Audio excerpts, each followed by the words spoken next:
This is why a company called WeWork that was valued at $47 billion in 2017, where SoftBank gave it $9 billion investment, just defaulted on a $95 million payment. This month, we haven't seen a lot of this yet. This is coming soon. So let me unpack this lag effect of these corporations having to pay their interest on the loan that they took. So look, take a look at this chart. If you look at this chart, this is corporate debt maturing in billions of dollars to the left. So if you look at the remainder of 2023, you'll notice they have roughly another $230 billion of interest payments left to pay. They're going to end up paying roughly $525 billion in 2023 of corporate debt maturing. This is the entire year of 2023. But look what it's projecting to go in 2024. Roughly $790 billion matures. How much does it mature in 25? 1 trillion. And then it goes to roughly 2 trillion, give or take. 2027 stays at $1 trillion. 2028 goes closer to 3 trillion. How are they going to go all of a sudden from 2, 3, 4, $500 billion to $1 trillion to 4 trillion, 5 trillion? And this is why when we asked the question at the beginning, who is the least optimistic about recession? 84% CEOs. Maybe they know something that others don't, because they know that debt is coming. So far we've talked about, imagine the average individual is like, look dude, school loan I gotta pay for now. Now credit card debt went up all of a sudden to the highest it's ever been. Dude, I can't afford these payments. And you're noticing the defaults right now. Commercial real estate companies are defaulting on their payments. Subprime auto finance. So those people that don't have good credit that bought a car, they're starting to default with their payments because their interest rates are going up. They're defaulting. They can't afford to pay it right now. But who else is experiencing this? Well, these were all small things we're talking about, right? You know who else owes a lot of money? What corporation in the world owes the most money? You know what that corporation is called? The Great United States of America. You know what's going to happen to them every time interest rates go up? Let's break it down for you. So US roughly owes 33 trillion of national debt. Math would tell you and I that each 1% increase in interest rates pushes the government's interest expense up by how much? 320 billion each percent. Each 3% is $1 trillion. Just interest increase, not total. An increase of an additional 3 trillion at each 3%. So just to kind of put that in context, if you look at this chart, look what it shows you. This is the interest expense we've had in the US from 1970 till today. You know how it's gradually gone up, but it's not been anything crazy. Then look at COVID. Boom, skyrocketed. How are we going to make these payments? I have no clue, but they're going to come to you and I because it's really our debt. The government is we, the people you and I are running. We hired these people to run this corporation, but they come to you and I to fund it.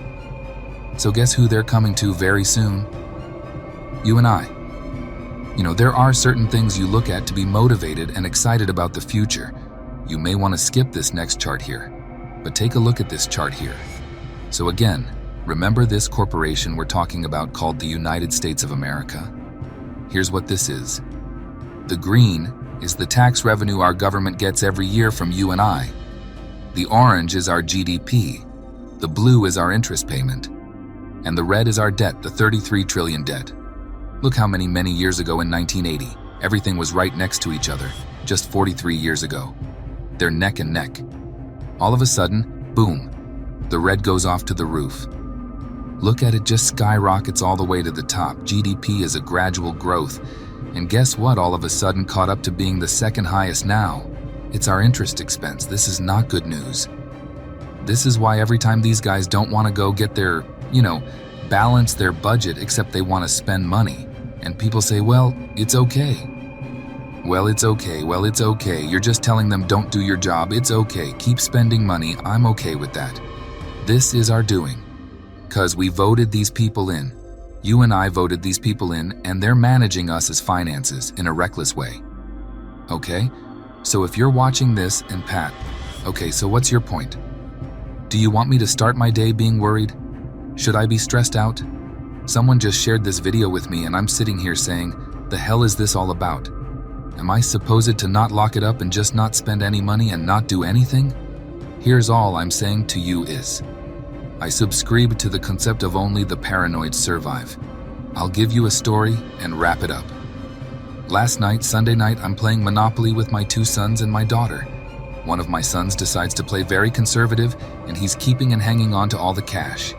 He's not buying any property, he's like, no. So he's got the most cash. One of my sons, every time he gets cash, he's building a house. I'm gonna build 3 houses on Indiana, Kentucky, and this. I'm gonna build 3 houses on Vermont, this and this and this, and we're like, dude, this guy's down to 200. And then we land on it, oh, you owe me 320. Okay, Hope, you owe me 320. It's my turn. I'm gonna buy 2 more houses and I wanna build on this one. Okay, boom. Oh, you owe me 550. I thought it was 320. I built 2 more houses, I'm gonna go build now 3 hotels. Okay, how much is it? Oh, you owe me 900, damn, and guess what? You don't have any money, I'll take that Park Place from you, but that's not fair, so all of a sudden he's got Park Place, Boardwalk, he's got everything going on right now. I want to be with Park Place. And guess who lands on Boardwalk? Daddy. I land on Boardwalk. You know how much Boardwalk is? 2 $2,000 that I don't have. So I gotta give him 4 railroads. And luckily I was able to negotiate a good deal. I give him electricity, I give him all this stuff, and I gotta give him a couple, properties that I have.